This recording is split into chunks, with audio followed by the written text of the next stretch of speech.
welcome. Nice to have you here. It's the 30th of November, the first of Advent. And yeah, it's the season, which is, well, it's actually a wonderful thing. I love Christmas. But then also my heart is heavy after having left my home in Germany. Lived in America for 22 years, became part of a whole new culture and ethnicity, and things were really difficult during that time.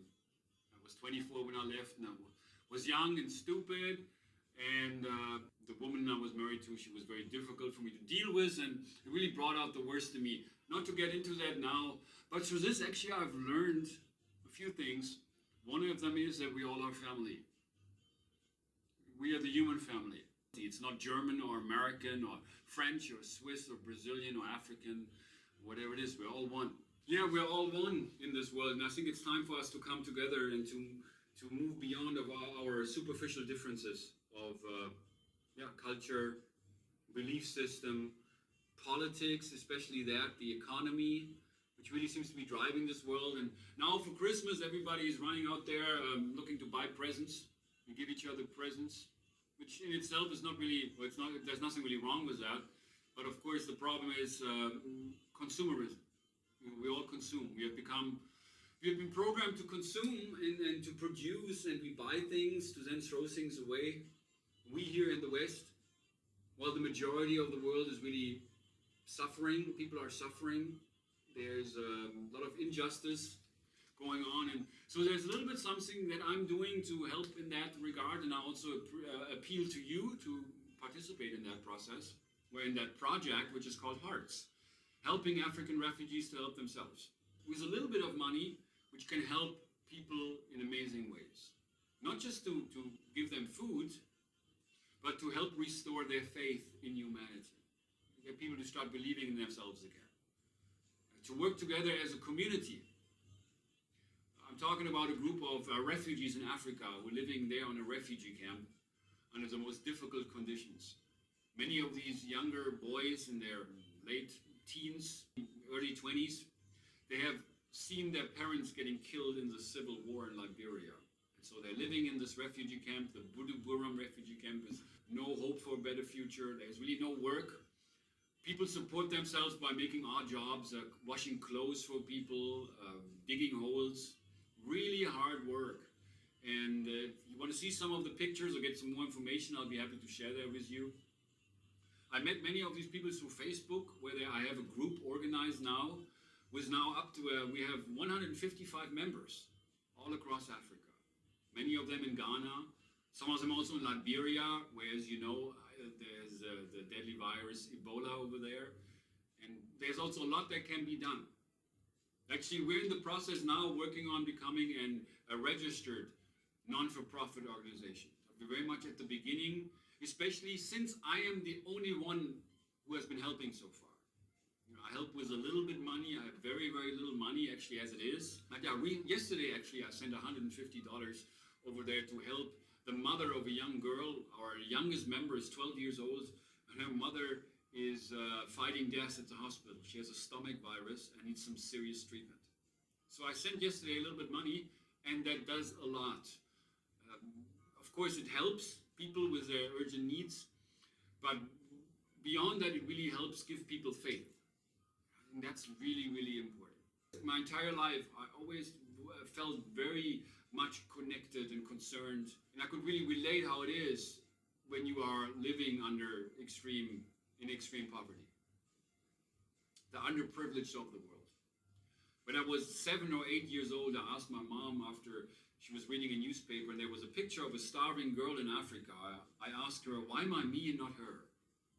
Because I always had the sense that, well, it's just not fair, and how can that really be? How could God allow for that? Until I really learned later on in life that it's not really God who did that, who allowed for that. It's we human beings, we created that. We created the injustice. We created the fact that 1% of the population controls 99%. 1% have all the wealth. It's been always that way. But it's changing. I really believe that. And it's changing with us, the people, as we come together and we really help each other and we love each other. It's really the love in our heart, which is also what this group is about. It's through the love in our hearts that compels us to reach out a helping hand to another person who really needs it. I also give this message to the people on the camp, because there, as you can imagine, when you're living in extreme poverty, and if you've lost everything, everybody's trying to help themselves. But there's no sense of community. So that's what I'm trying to do also with Hearts, is to get people to work together and to really care for each other. And to then also to become educated about what they can do to help themselves. So Jefferson Carr, who's my representative on the camp in Ghana, the Buduburam refugee camp, he's doing great work to bring the people together. And he's also a teacher who has his own college on this camp, believe it or not. But he is organizing these people, bringing these people together in workshops where we provide some food, which only costs about $50, $60. For $60, you can feed 20 people during this workshop, while he's also teaching them about this new way of thinking, about how to get in touch with your heart, how to give love to others, and how to really begin to love yourself, where you really then find also your own talents and develop your own talents. I think it's really important to also educate people, not just in terms of math and reading and writing and all these things, which of course are very important, but it's more an education of the heart and the soul, where really people start to believing in themselves again and have a sense of self-worth. We need to restore their dignity. And that's also what this tree here is a reminder of that. This is our nature. It's not what we have conditioned to believe, and all the suffering we all experienced. I mean, we all experienced it to one degree or another. We all have pain. We all have sorrow. We all have sadness. We all have grief. We all have problems. And through this also we all have darkness in our hearts. We have greed, where we're only trying to focus on feeding ourselves. I noticed that with the people on the camp in Ghana, but I can't really hold it against them because everybody's struggling to survive.